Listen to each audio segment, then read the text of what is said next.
Ang pag-ibig ko sa'yo, higit pa sa pilak at ginto.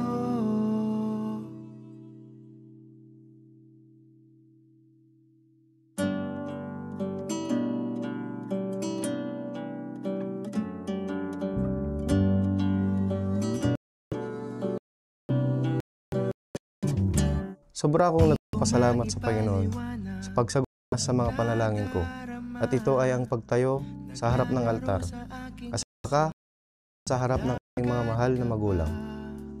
Pangakong mamahalin, alagaan, iin, sa hirap man o ginhawa.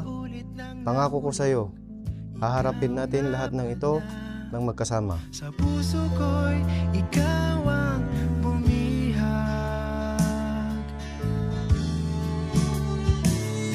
Dumating na ang araw na aking matagal nang ang pinakahihintay. Sa damba na tayo maghawag kamay. At bukas, pagsikat ng umaga, matutupad lahat ng ipinagdasal. Ikaw at ako'y akda ng may kapal.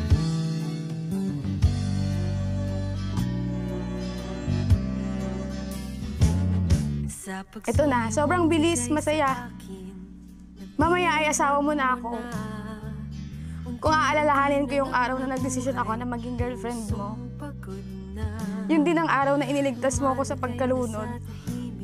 Ang daming blessings na dumating. Kaya sabi ko, ikaw na. Totoong ikaw na. Yung gusto kong makasama habang buhay. Wala na kanino sa liwanag. Sa puso ko'y ikaw ang bumihag. Dumating na ang araw na aking matagal nang ang pinakahihintay. Sa damba na tayo maghawag kamay. At bukas, pagsikat ng umaga, matutupad lahat ng ipinagdasal. Ikaw at ako'y akda ng may kapal. So continue to put God first in your life. Make Him the center of your marital life.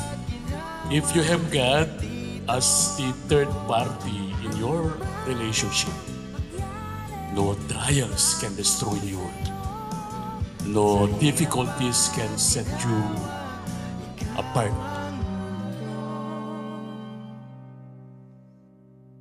Ang pag-ibig ko sa'yo,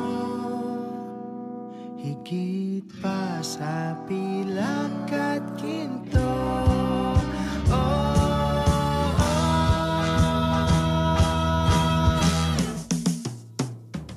Dumating na ang araw na aking matagal nang ang pinakahihintay. Sa damba na tayo maghawag kamay. Susuportahan kita sa iyong mga plano, basta naayon sa ating poong may kapal. Mamahalin kita sa pagtanda natin, hinding-hindi magbabago yan, pangako. May Christian Ascueta. Mahal na mahal kita. Ay ayatin ka unay-unay asawa ko. I love you so much, mahal ko. Let the Lord be the center of our relationship, mahal ko.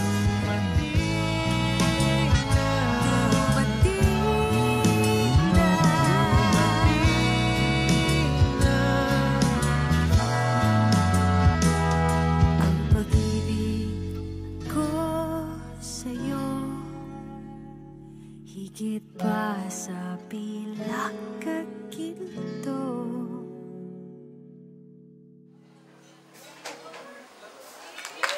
And so there you have it, ladies and gentlemen.